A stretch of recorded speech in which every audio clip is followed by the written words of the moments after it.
dedicated to my son Sean Anthony Steele, in loving memory of my father Richard Steele. Treatise on the Reintegration of Beings, by Martinus de Pasqually. Before time was, God emanated some beings in his divine immensity for his own glory. Those beings had to exert a cult that the divinity prescribed to them by eternal laws, precepts, and commands. They were thus free and distinct from the Creator, and one cannot deny them the free will with which they have been emanated without destroying in them the faculty, the property, the spiritual, and personal virtues, which have been necessary for them to operate with precision within the boundaries where they had to exert their power, that is positively within those boundaries that those first spiritual beings ought render the cult for which they have been emanated. Those first beings could not ignore, nor deny the conventions that the Creator had with them by giving them some laws, precepts and commands, since their emanation was founded solely upon those conventions. One would ask, what were those first beings before their divine emanation? Whether they existed or not, they existed in the breast of the divinity, but without particular distinction of action, thought, hearing. They could not act and feel but by the soul of the superior being who contained the plan in whom all was actuated, which is in truth a state of non-existence. However, this existence in God is of an absolute necessity, since it constitutes the intensity of the divine power. God would not be the Father and Master of everything if he had not innate in him an inexhaustible source of beings that he emanates by his pure will and whenever it pleases him. It is by this infinite multitude of emanations of spiritual beings outside of himself that he bears the name of Creator, and his works are that of divine, spiritual and animal, spiritual and temporal creation. The first spirits emanated from the breast of the divinity were distinguished between themselves by their virtues, their powers and their names. They occupied the immense divine circumference vulgarly called domination,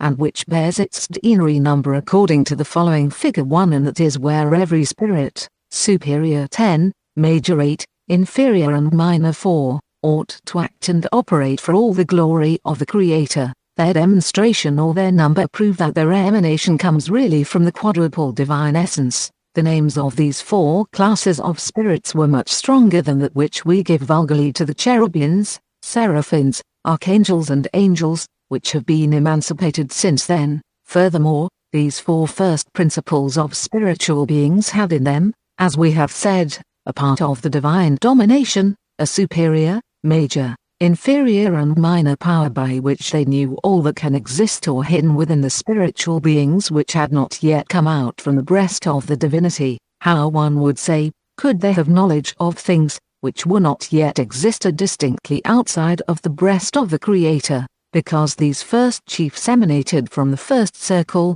which is mysteriously called denary circle. Read clearly and with certainty what was happening in the divinity as well as all that we contained in her. Let there be no doubt about what I say here, for it belongs but to the Spirit to read, see and conceive the Spirit. These first chiefs had a perfect knowledge of every divine action, since they have been emanated from the breast of the Creator to see all the divine operations of the manifestations of his glory. Those spiritual and divine chiefs, had they maintained their first state of virtue and divine power after their prevarication, yes, they have maintained it by the immutability of the decrees of the Eternal, for if the Creator had withdrawn all the virtues and powers that he put on the first spirits, there would have been no act of life, good or evil, nor any manifestation of glory, of justice and divine power upon those spirits prevaricators. One will tell me that the Creator could have foreseen that those first emanated spirits would have prevaricated against the laws,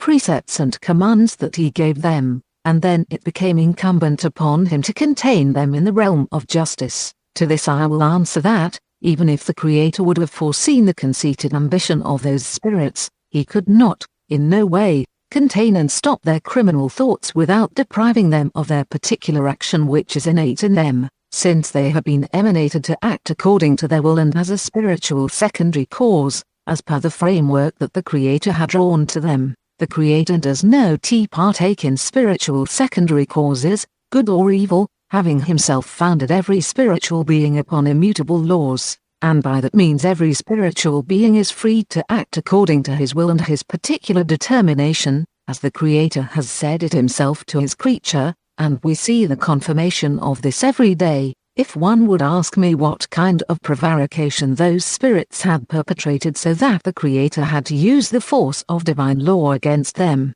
I will answer that those spirits have been emanated to act but as secondary causes and none to exert their power upon the primary causes or the action of the divinity, and since they have been but secondary agents, they should be jealous only of their secondary powers, virtues and operations, and not busy themselves to prevent the thoughts of the Creator in all the divine operations, as well as past, present and futures. Their crimes first, to have been willing to condemn the divine eternity in its operations of creation; second, to have been willing to limit the divine Almighty in those same operations; third, to have brought their spiritual thoughts to the point of willing to be creators of third and fourth causes which, they knew, were emanate in the Almight of the Creator and that which we call quadruple divine essence. How could they condemn the divine eternity? It is by willing to give to the eternal an emanation equal to theirs, since they consider the Creator a being like themselves, and consequently there ought to be born from them some spiritual creatures who would be subordinated to them as they have been subordinate to the one who has emanated them. That is what we call the principle of spiritual evil, being sure that every ill will conceived by the spirit is always criminal before the Creator, even if the spirit would not have brought it into effective action. It is in punishment of this simple criminal will that the spirits have been precipitated by the sole power of the Creator, to some places of subjection, of privation and of impure misery, contrary to their spiritual being which was pure and simple by its emanation. Those first spirits having conceived their criminal thoughts, the Creator used the force of law upon H's immutability by creating this physical universe, apparently of material form, to be the fixed site where those perverse spirits had to act and exert in privation all their malice. Man, or the miner who is today in the center of the surface of the earth, must not be comprised in that material creation, for man ought not to make use of any form of this apparent matter, being emanated and emancipated by the Creator, but to dominate upon all beings emanated and emancipated before him. None has been emanated but after the formation of this universe by the divine Almighty, universe which is to be the shelter and the boundary of the first perverse spirits and their evil operations, which will never prevail against the laws of order that the Creator has given to his universal creation. He had the same virtue and powers as the first spirits, and although he has been emanated but after them, he became their superior and their elder by his state of glory and the force of command that he received from the Creator. He knew perfectly the necessity of the universal creation. Furthermore, he knew the usefulness and the sanctity of his own spiritual emanation as well as the glorious form of which he has been reclothed to act in all his wills upon the corporeal form. Active and passive LT was in this state that he ought to manifest all his power, for the glory of the Creator in the face of the universal, general and particular creation. Here we distinguish the universe in three parts with all its faculties of spiritual actions.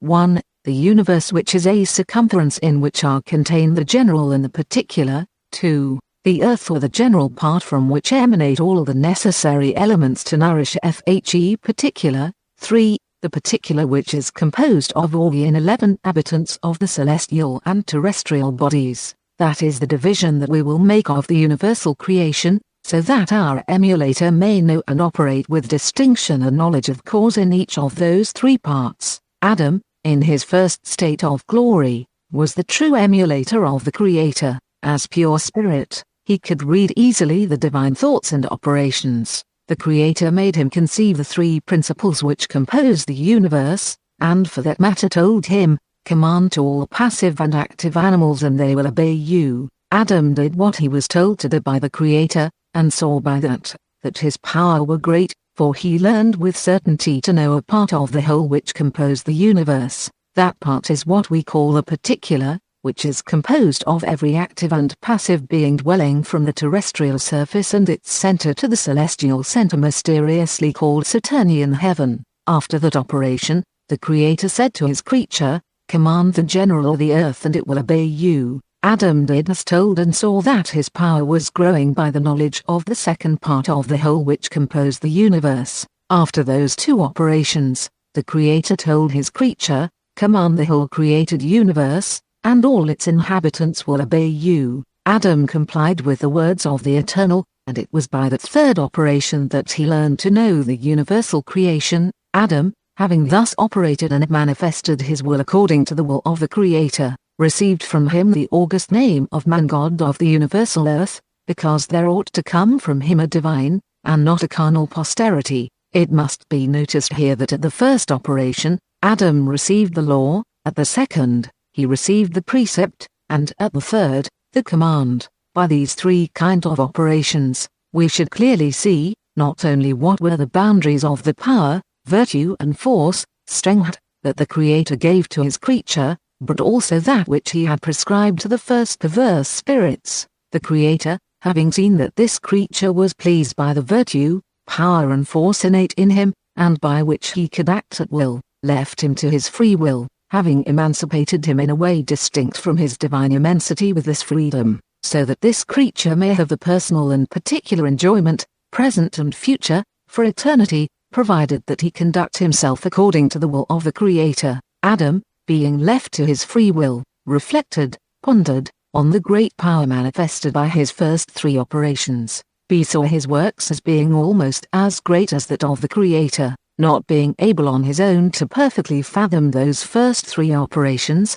nor those of the Creator. Doubt and trouble started to get hold of him. The deliberations of Adam, and the thought that he had to read into the divine power, became quickly known to the first perverse spirits, bad demons, because as soon as he conceived that thought, one of the principal perverse spirits came to him under the disguise of a glorious bodily form, approached him and said, "What more do you wish to know from the Almighty Creator? Had not he made you his equal by virtue of the Almight that he does put unto you? Do according to the innate will in you, and operate as the free being that you are, be it upon the divinity, be it upon all the universal creation which will submit to your command. You will convince yourself then that your Almight is different in nothing from that of the Creator. You will learn to know that you are not only a creator of particular power, but more than that, creator also of a universal power. You were told that a divine posterity will come from you. I know all this from the Creator, and it is in his name that I am talking to you." After this speech of the demoniac spirit, Adam behaved as if he were still inactive and felt within himself the rise of a violent trouble from which he fell into ecstasy. It is in that state that the mischievous spirit insinuated to him its demoniac power. Adam, returned from his spiritual animal ecstasy, and having retained the bad impression of the demon, resolved to operate the demoniac science rather than the divine science, which the Creator gave him to subject every being inferior to him. He rejected entirely his own spiritual divine thought in order to use that which the mischievous spirit had suggested to him. Thus Adam operated the demoniac thought by making a fourth operation in which he used all the powerful words that the Creator transmitted to him for his first three operations, although he rejected entirely the ceremonial of these same operations. He used, by preference, the ceremonial taught to him by the demon and the scheme he received from the latter to attack the immutability of the Creator.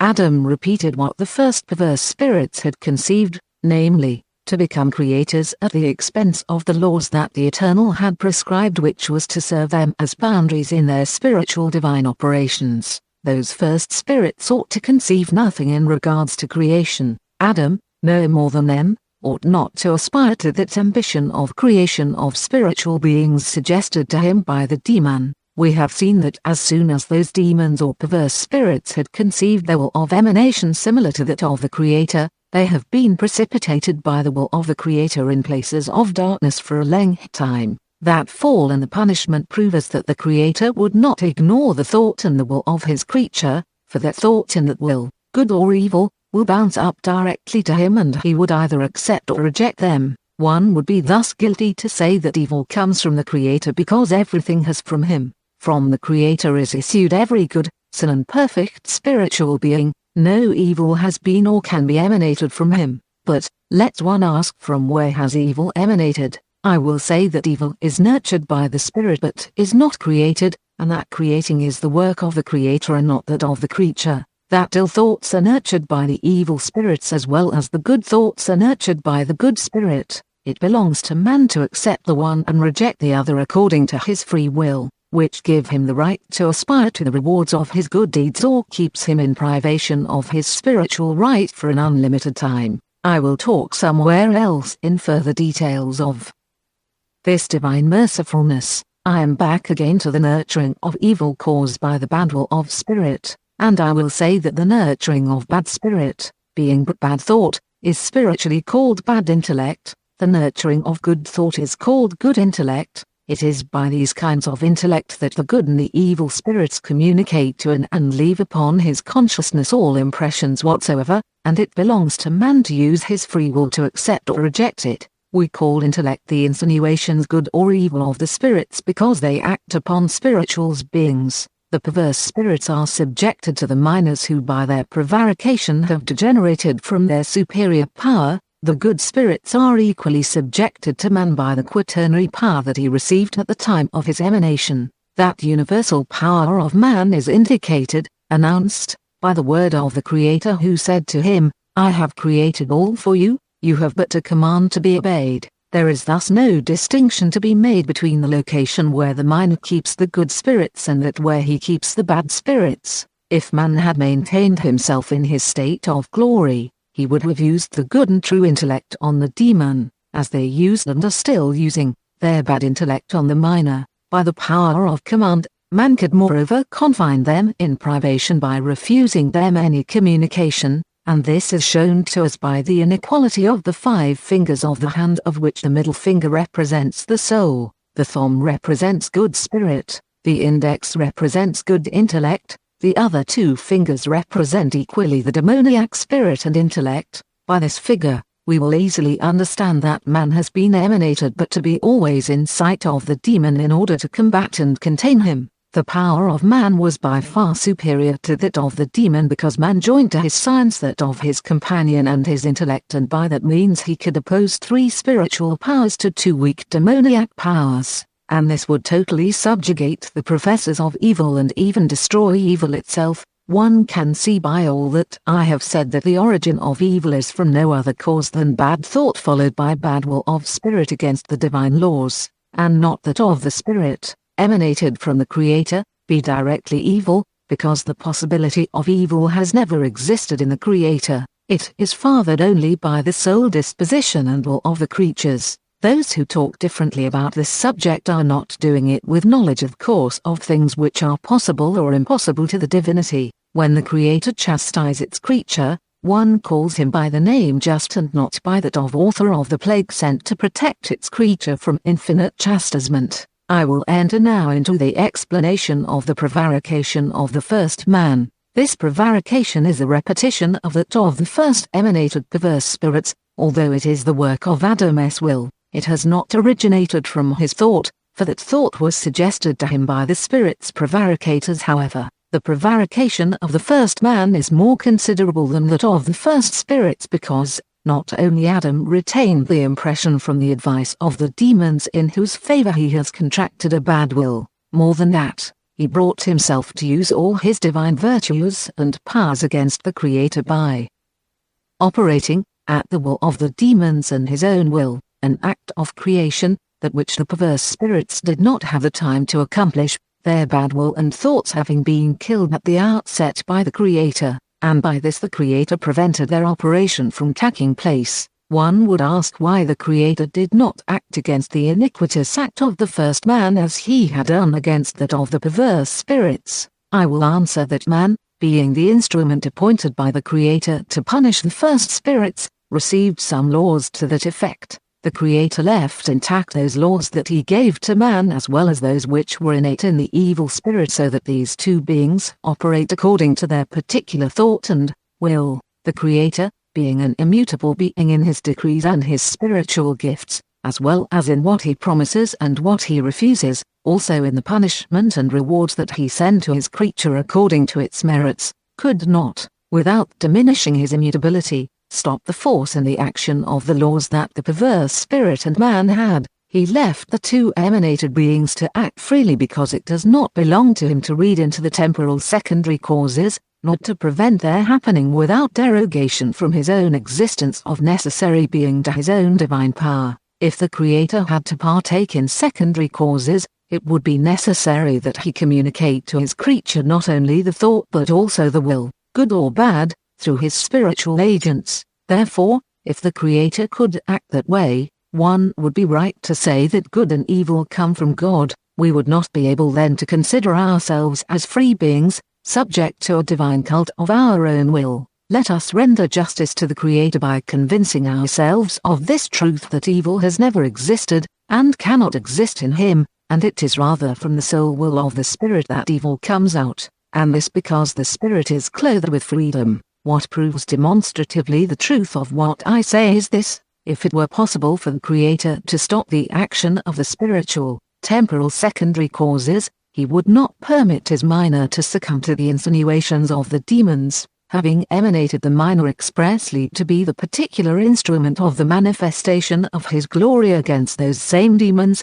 Let us look at this example. If your deputy, having received your orders to go and combat your enemies, instead of attacking them, joined them and came back to fight you in order to make you their subject, how would you consider this deputy? You would consider him as a traitor and would keep yourself on guard against him. This was the prevarication of the first man towards the Creator. That is why the angel of the Lord, as it was reported in the Scriptures, said, "Let us cast out from here the man who has the knowledge of good and evil, for he can trouble us in our spiritual functions, and let us prevent him from touching the tree of life that he might not live forever." The tree of life is nothing else than the spirit of the Creator that the minor and his allies attacked unjustly. That he might not live forever means that he might not live eternally in Adam virtue and power as the first demoniac spirits. Without that punishment, the first man would not have made penance for his crime, he would not have been able to make peace with God,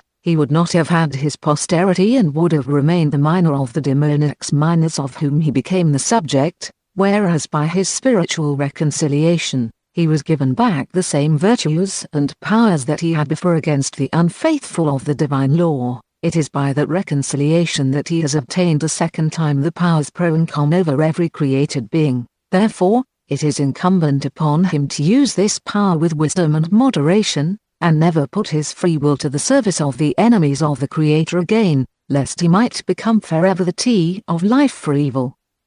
Now we come back to the prevarication of Adam. If you knew the kind of prevarication of Adam and the fruit which resulted from it, you would not consider as unjust the chastisement that the Creator put upon us at birth, and which chastisement he has decreed to be reversible upon our posterity forever and ever. Adam was the last creature to be emanated. He was put in the center of the universal, general and particular creation, and he was given a power superior to that of any other emanated being because of the type of works he had to perform for the Creator. Even the angels were subjected to his great virtue and powers. It was while pondering upon a so glorious state that Adam conceived and operated his ill will in the center of his glorious couch, confinement, that is vulgarly named terrestrial paradise, and which we mysteriously call land elevated beyond every sense. This place is so named by the friends of wisdom, because it was this area known under the name of Glory that the Temple of Solomon was built. The building of this temple really exemplified the emanation of the first man. To convince oneself of this fact, one has to realize that the Temple of Solomon was built without the help of tools made of metal, and this makes it clear to men that the Creator made the first man without the help of any physical operation. That spiritual couch in which the Creator put his first minor was shown by 6 circumferences. By the 6 circles, the Creator showed to the first man the 6 immeasurable, immense, thoughts that he has used to create his universal and particular temple. The 7th, joined to the other 6, indicated to man the joining of the Spirit of the Creator with him in order to be his force and his support. But, in spite of the powerful precautions used by the Creator to prevent and sustain man against his enemies, man kept acting on his own will, to perform evil acts. Adam had in him the possibility to create a posterity of spiritual form, that is to say of glorious form in the likeness of that which he had before his prevarication, impassive form of a nature superior to all elementary forms. The will of the first man would have only to operate, and the spiritual divine thought would have equally acted, by fulfilling immediately the fruit of the operation of the minor, by being as perfect as he. God and man would make but one operation, and it was in this great work that Adam would have seen his rebirth with great satisfaction, because he would have been really the creator of a posterity of God. 3. Far from accomplishing the design of God, the first man let himself be seduced by the insinuations of his enemies, and the false design, apparently divine, that they traced to him. Those demonian spirits told him, Adam, you have innate in you the verb of creation, you are in possession of all values, weights, numbers and measures, why don't you operate the power of divine creation innate in you? We are not without knowledge that every created being must be obedient to you, create, since you are creator, operate in front of those who are outside of you, and all of them will render justice and glory to you. Adam, filled with pride, traced 6 circumferences similar to that of the creator, that is to say that he performed the 6 acts of spiritual thoughts, that he had in his power to cooperate the will of his creator. He performed physically and in presence of the spirit seducer his criminal operation. He expected to have the same success as the eternal creator, but he was extremely astonished, as were the demon, when, instead of a glorious form, he pulled out of his operation a sinister form, quite opposed to his created material form. Instead of creating a pure and glorious one, as it was in his power to do, what became of Adam after his operation? He pondered upon the iniquitous fruit which resulted from it, and realized that he created his own prison, which was tightening on him and his posterity, in the sinister boundaries, and in the spiritual and divine privation forever and ever. That privation was nothing else other than the metamorphosis of the glorious form to a material and passive form. The corporeal form that Adam created was not really his, but it was one in the likeness of that which he ought to take after his prevarication. One would ask me if the glorious corporeal form in which Adam was put by the Creator was similar to that which we have now. I will answer that it was in no way different from that which men have today. All that distinguished them is that the first was pure and sound, and failing, whereas that which we have now is passive and subject to corruption. It is for having spoiled himself by a so unclean creation that the Creator became irritated with man. But, one would say, what is the use, for Adam, of this material form that he created? It has served him to make a posterity of men, because the first minor, Adam, by his creation of a material passive form, has downgraded his own impassive form. This posterity of God would have been without end or boundary. The spiritual operation of the first minor would have been that of the Creator. Those 2 wills of creation would be but one in 2 substances. But why the Creator has left the fruit issued from the prevarication of Adam to remain, and why he had not annihilated it when he cursed the first man of the whole earth, the Creator left the unclean work of the minor to remain so that he can be molested from generation to generation for a time immemorial, having always in front of his eyes the horror of his crime. The Creator did not permit that the crime of the first man be wiped out under the heavens so that his posterity would not be able to pretend not to knowing about his prevarication. In addition, his posterity would learn that the pains and the miseries which it is enduring and will endure forever and ever do not come from the Creator but from our first father, creator of unclean and passive matter. We use this expression unclean matter only because Adam has operated this form against the will of the Creator. If one would ask again how was made the change of the glorious form of Adam into a material form, and if the Creator himself gave to Adam the material form which he took immediately after his prevarication, I will answer that as soon as he accomplished his criminal will, the Creator, by his almight, transmuted the glorious form of the first man into a material form in the likeness to that which came out of his criminal operation. The Creator transmuted this glorious form by precipitating man into the abyss of the earth whence he pulled the fruit of his prevarication. Thereafter, man came to dwell on earth like the rest of the animals, whereas before his crime he reigned upon this same earth without being mingled neither with it nor with its inhabitants. It was after this terrible event that Adam realized more strongly the magnitude of his crime. He went to bewail his fault and asked from the Creator forgiveness for his offense. He deepened himself in his retreat, and there, in meanings and tears, he thus invoked the divine Creator, Father of charity and mercy, Father vivacious and of eternal one life, Father God of gods, of heavens and earth, God strong and very strong, God of justice, of pain and rewards, eternal almighty, God vengeful and remunerator, God of peace and clemency and charitable compassion, God of good and bad spirits, strong God of Sabbath, God of reconciliation of all created beings, God eternal and almighty of the celestial and terrestrial regions, invincible God existing necessary without beginning nor end, God who punishes and rewards as it pleases him, God quadruple strong of the celestial and terrestrial armies of this universe, magnificent God of every contemplation, of the created beings and sound, unfailing, rewards, God Father of mercifulness without boundaries in favor of his weak creature, hear the one who moans before thee for the abomination of his crime, he is but the secondary cause of his prevarication, reconciles thee man unto thee and subject him to thee forever. Bless also the work done by the band of thine first man so that it won't succumb, as I did, to the solicitation of those who are the cause of my just punishment and also that of the work of my own will. Amen. I will call now your attention upon this invocation that Adam made to the Creator in order to obtain his reconciliation. By looking carefully into the invocation, one can see that it is positively Adam who was the first to give to his posterity an exact knowledge of the different virtues, powers and properties which were innate in the Creator,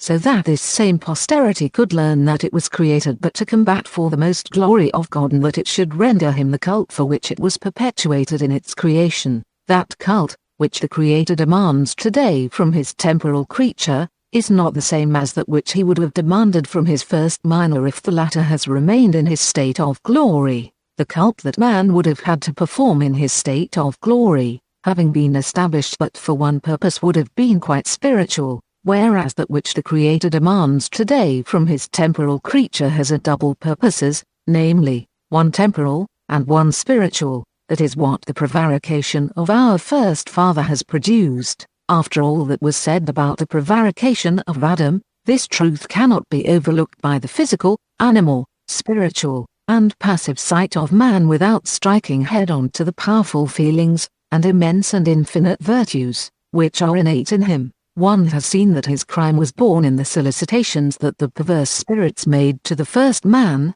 God emanated, whom we call Adam or first temporal father or Hemru o Uro, which means, man God very strong in wisdom, virtue and power. Three very holy things are innate in man, they are in him the thought, the image, and the likeness of the Creator. One has seen that the crime did not originate from Adam's thoughts, but it was rather the result of his will. In fact, as I have said elsewhere, thought comes to man from a being distinct from him. If the thought is the Holy One, it comes from a divine spirit. If it is evil, it comes from a bad demon. Thus, the will of man is put into action according to the concept of his thoughts. This is not limited to this world only, neither to men in general. All the other worlds are included as well as the beings who inhabit them, be they that whom the Eternal used to communicate with his minor creature for the manifestation of his glory in the whole universe, or those that are unknown to us. Even the demons, in spite of the condemnation that they have received from the Creator at the outset of their prevarication, have not been subjected to a change of law concerning thought. They enjoy fully and entirely the results of their actions according to their thoughts and wills, but they could expect no communication of divine thought other than which they would bring to themselves by changing their bad will. The principal chief of the demons, who has sworn to attack constantly and with obstinacy the law of the Creator, is the tree of life of evil. He communicates his bad thoughts to the angels who are subjected to him, and the latters, in conformity with their bad will, set this thought into motion in order to persecute the minor. This chief of abomination has given himself the special task of submitting the minors to his obscure laws, which he arranges so that they may appear as clear as that which the Creator put in his creature. It must not be forgotten that any divine thought which comes to us by invisible communication of a good spirit or a good intellect should not be taken as divine will, but rather only as thought. We call intellect this form of communication because it is according to it that man operates at will. One can say the same thing for the bad intellect found in the bad minors. It is by leaving himself open to the communication of those kinds of good or bad intellects that the first man has degenerated from his faculty of thinking being. When Adam was in his first state of glory, he had no need for communication of good or bad intellects in order to know the thoughts of the Creator and that of the prince of the demons. Being totally a thinking being, he reads either one as it pleases him. But when he was left to his own virtues, power and free will, by his pride, he made himself susceptible to good or bad communications and became by that what we call pensive. The Christ himself proves to us the infirmity of the minor in this regard, since the prince of the demons tempted him in nature under an apparent human form and operated his demoniac will against him on the Mount Thabor. I have explained to you the type of this prevarication with the same certainty that it was taught to me by one of my faithful friends, cherished of truth and protected by wisdom. You have seen that the first God of the whole earth made really a terrible operation by creating a material form, similar to his corporeal glorious form, and that it could not be but a form of apparent and imperfect matter, since it was the fruit that resulted from the operation of a bad will. Since Adam abused his power, his operation could not go unpunished by the Creator. However, the Eternal, having promised by oath to Adam that he will support him in every operation that he will make in his name, could not prevent himself from fulfilling that immutable promise to assist him in every circumstance where he would need him to crown his works. God, being taken by his oath to Adam and also by his immutability, joined, according to his promise, his spiritual operation to the temporal operation of Adam. Although that be contrary to his will, the Creator acted with Adam, and crowned his work. By locking into the material form he created a minor being. The miserable Adam had placed into a sinister prison a pensive unthinking being. The word pensive comes from a bad intellectual junction to the minor being, who was emanated thinking being, entirely in the immensity of the Creator. This intellectual junction caused the degeneration of the minor from this first state and subjected him to be pensive. It is not surprising that Adam, after his prevarication, became a pensive unthinking being. And it is not surprising either that all his posterity becomes so following this same prevarication. This last fact is visibly proven by the different ways of thinking, acting and operating that we are witnessing among the posterity of our first temporal father. We see, among this posterity, different nations, different languages, different cults, divine or material, and a great varieties of revolutions, in general as well as in particular. Furthermore, we see men, at all times, trying hard to have a close communication among themselves so that they can educate each other either spiritually or materially. This indicates that this posterity has very little self-reliance, and satisfy itself of the inspiration good or bad that it receives from the evil or good spirit in the sinister dwellings that it inhabits. It is because of his accession to this state, contrary to its spiritual nature, that he called the posterity of Adam pensive and thinking. He must however observe here that there have been some minors who have received the birth and temporal life by the sole will of the divine operation. Those minors have been destined, meant, for the manifestation of the glory of the Eternal, and, although their form has been emanated from the posterity of Adam, the minor who inhabited that form was truly a pure thinking being and never a pensive one. And why that? Because the Eternal, through one of his deputies, made manifest his will in an apparition to the minor and told him what he ought to do, to operate the divine will. The intellectual inspiration is one thing, the act of visual operation of the spirit is another one. I will explain that, when I talk about the minors who were emanated before Adam by the sole will of the Creator for the manifestation of his glory. In the first times of the posterity of the first Oran, Heli, whom we call Christ and who is recognized as a thinking being, reconciliated Adam with creation. Enoch reconciliated the first posterity of Adam under the posterity of Seth. Noach reconciliated the second posterity of Adam by reconciliating his own and afterwards reconciliated earth with God. Melchizedek confirmed these first three reconciliations by blessing the deeds of Abraham and his 300 servants. This blessing is a repeat of that which God gave to the three children of Noah, namely, Sek, Cham and Japhet. Abraham and his 300 servants make the perfect quaternary number, and this brings back to mind the same quaternary number that Noah and his 3 children have formed. It is by the octernary number, which is resulted from the junction of those 2 quaternaries, that we have learned that all the reconciliation and confirmations of which we have talked have been made directly by the Christ, or, although they have been performed by the assistance of the minors emanated for that purpose, those minors, however, have been but apparent figures which the Christ used for the manifestation of the glory and the mercifulness of the Creator in favor of the reconciled. We know with certainty that the number 8 has innate in it a double power given to the Christ by the Creator, and it is that number which tells us that the Messiah has performed everything on behalf of the temporal men of the first and second posterity of Adam. We consider as second posterity of Adam the posterity of Seth because it made itself ready for reconciliation, and we do not include that of Cain because it has yet to be reconciliated since it is still paying its debt to the Creator. We ought to conceive this clearly by the curse that Shem received from his father Noah after the resting of the ark on earth. His exile remains fixed in the south.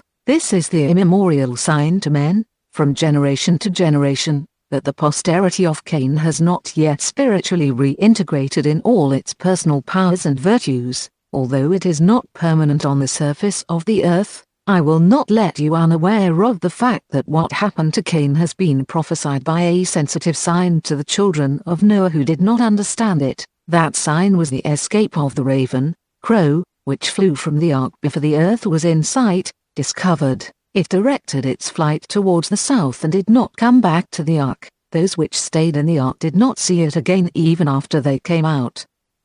This flight of the raven, crow, shows us, by its type, that no sad or happy event comes to man without this latter being able to either foresee it or to have one way or the other an indication of its happening. Provided that he meditates on his thoughts, he will soon see the good or the bad which can result from those thoughts, because the good intellect does not want to see anything good or bad happen to the creature which it protects without warning it about what to expect. You would like to ask me why the first posterity of Adam and Cain has not yet been reconciliated with the Creator, the Christ. You would tell one me, has not he came to reconciliate the living as well as the dead with the Creator, God the Son, by his passion and the effusion of his blood? Has not he opened the doors of the kingdom of heaven to all those who have died in divine privation? Therefore, this posterity of Adam and Cain must be comprised in the reconciliation. I will answer to that the Christ has reconciliated with God the Father only those who have been marked by the seal of the spiritual operation of the righteous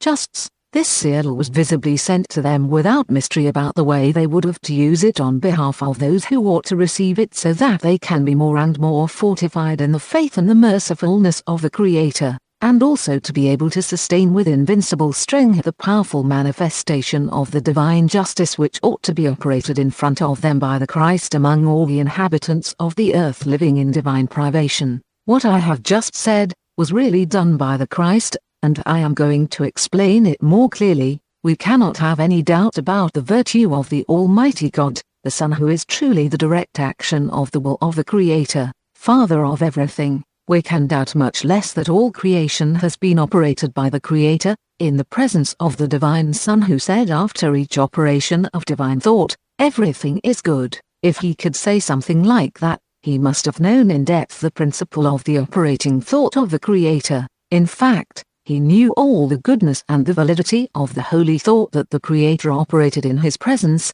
and, filled with joy and delights, he applauded by saying, "I am in thee and in thine works, deeds, Almighty Creator, as thou art in me and in my deeds. I have tied in their boundaries everything that thou hast created as thine will has ordered. Whoever follows thee and me will verify and confirm all thine works and mine, and he will teach to all spiritual and divine beings the will touching the immutable laws upon which every created being is founded. It is by virtue of these same laws that every emanated being acts in its virtue and power, good or bad, and that every spiritual temporal operation is done, as well as its product, on behalf of he who operates pro or con the glory of the Creator or the creature. This serves to convince you that it is the Christ himself who has directed the operations of the justs of whom I have talked, on behalf of the minors who became slaves of the demons, and also in favor of those who are still suffering all persecutions from the demoniac spirits.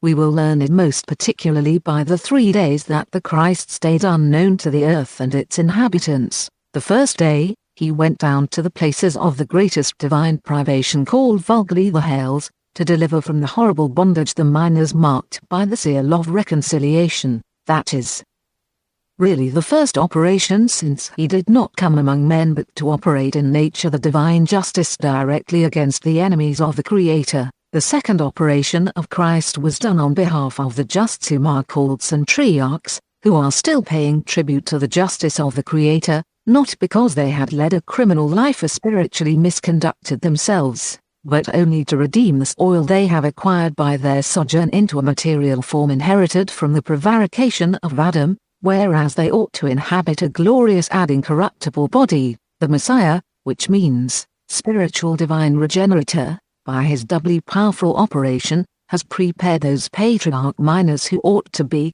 during their temporal life, the precursors of his advent and his omnipotence for the manifestation of the divine justice which he would have to operate upon all the emanated beings. Consequently, those patriarch minors received from the Atheist the doubly strong feature of his operation, from which they know in advance everything that the Christ was doing and will do on their behalf, and that of the minors whose divine situation was more urgent than theirs. It is not surprising that this reconciler has given, by preference, the above-mentioned feature to the minors who he has himself prepared to serve as tools for the manifestation of the divine glory. Besides, he gave them the power to make this feature effective upon the minors in privation, so that they can operate on behalf of those minors for the greatest glory of the Creator and the greatest disgrace of the demons. It is because of this spiritual divine preparation that the Regenerator went first to the most oppressed minors as being the most in need of his help than to those who already knew what he would be doing for the glory of the Creator.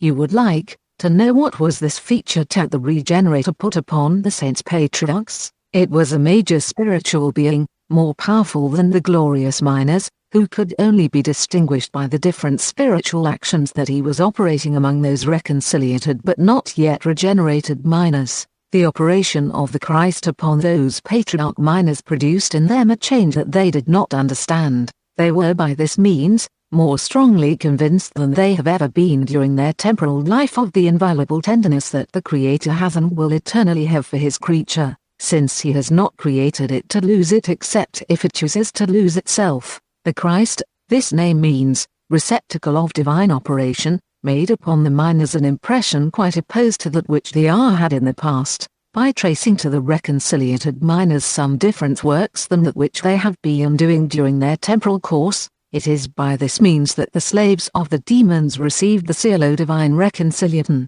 but this seal, to the truth, is much stronger than that which was put upon the patriarch minors, because their seal was to operate very succinct things, whereas the one that was put upon the slaves of the demons ought to operate much stronger and considerable feats. Thus, the change which took place upon the minors patriarchs, although very strong, was infinitely less than the one that was done upon the slaves of the demons, because the spirit who was operating in the habitation of these minors had two actions to bring forth, namely, the reconciliation of the minors and the punishment of the perverse majors.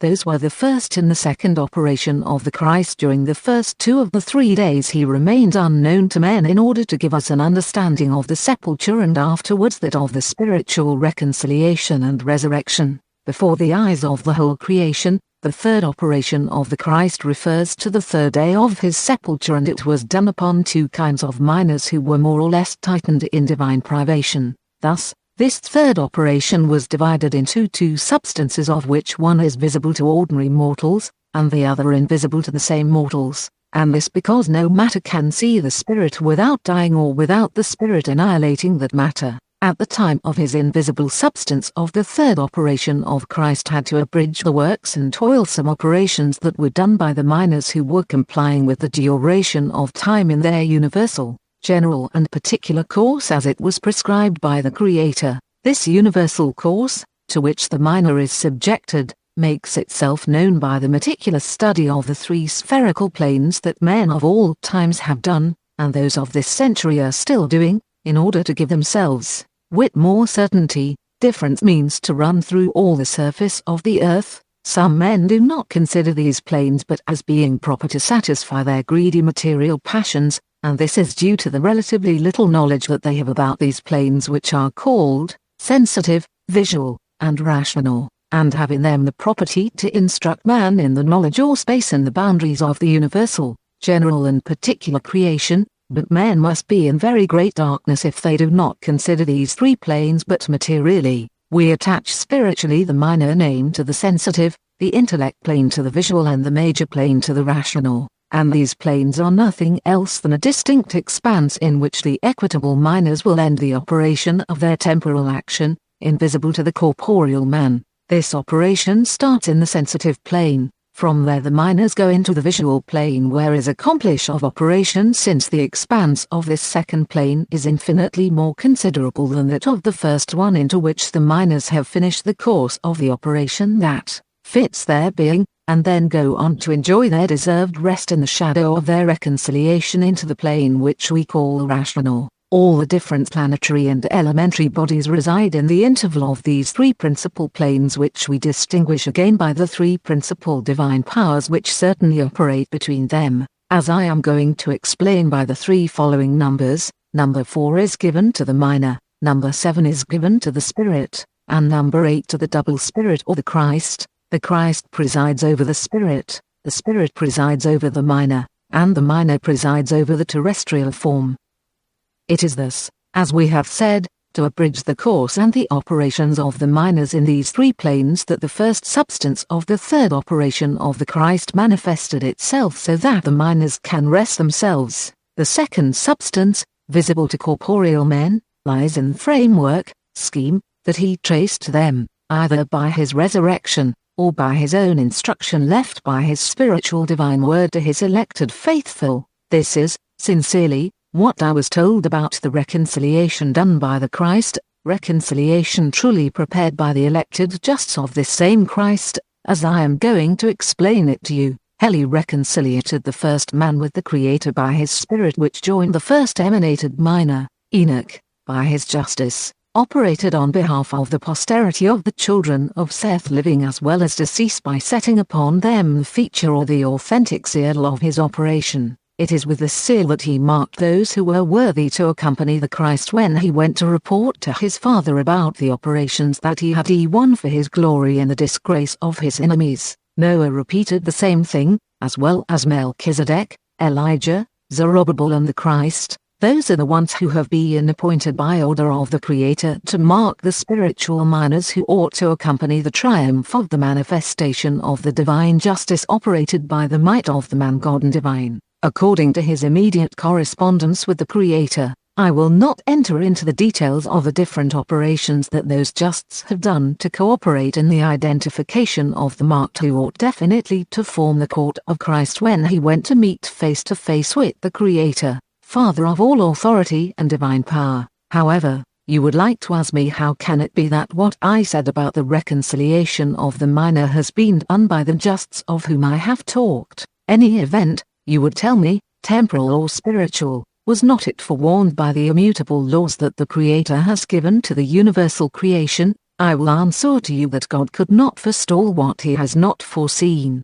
being unable to read in the mind, as I have said before, but when thought is conceived, and besides that, he could not destroy the will of the spiritual beings. One knows that without this freedom Adam would not be able to prevaricate, and his prevarication brought about a change so considerable that the Creator has been forced to amend the operation of the general and particular creation. You know that the Creator emanated Adam, man God just of the earth, and that he was incorporated with a glorious incorruptible body. You know that when Adam prevaricated, he cursed him as well as his unclean work, and cursed the whole earth afterwards. You know also that, by that prevarication, Adam degenerated from his glorious form to a material form. You will know by me that all those things would be of no use, the general and particular nature, if the Creator has not suspended and withdrawn towards himself for a time the powers that he gave to his first man in his state of justice. The change which took place in Adam from a glorious body to a material one indicated the new laws that the Creator would give him when he would be reconciliated. It was when this reconciliation took place that the Creator blessed him for the second time, forgave him his misdeed, but did not give him back but a power inferior to that which he possessed before his crime. This is clearly and physically demonstrated by the different law that Moses brought down from the mountain. Moses did not give to the people of Israel the first tables of the law. The prevarication of this people forced Moses to break those tables and deprive the Israelites of this divine law that they were so eager to receive. Moses, after this event, reconciliated himself with his people and promised it a second law from the Eternal. This reconciliation could not come directly from the soul of Moses, it came from the power of the Creator. The proof that one can give to this is that all the powers of alone man can't reconcile 20 people under his will, and if Moses did not operate but by himself without the help of a superior being, all his words and efforts would have been useless.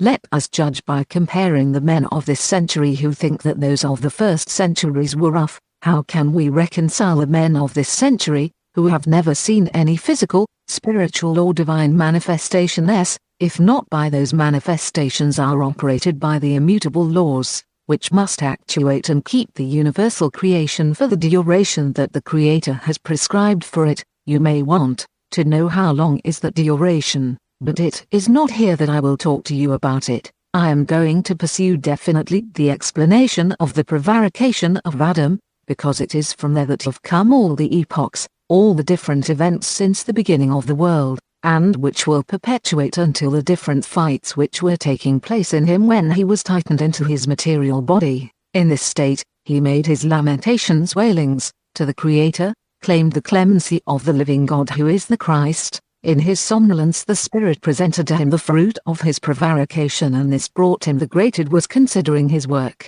The poor man felt that he must sincerely hound to him. Adam complied to the divine will. He confessed with operation of his own will, which ought to tie him with the fruit of his work for a time immemorial. He confirmed this confession by giving to this fruit of his prevarication, and this brought him the greatest consternation and increased the violence of his remorses while he was considering his work. This poor man felt that he must sincerely recognize his fault and confess it as he has done it and as it was hound to him. Adam complied to the divine will. He confessed with the greatest sincerity the work of his sinister thought and the operation of his own will, which ought to tie him with the fruit of his work for a time immemorial. He confirmed this confession by fiving to this fruit of his prevarication the name Hava, or Hermes, which means flesh of my flesh, bone of my bones, and the work of my operation done by my soiled hands. That is what you wanted to know about the prevarication of Adam.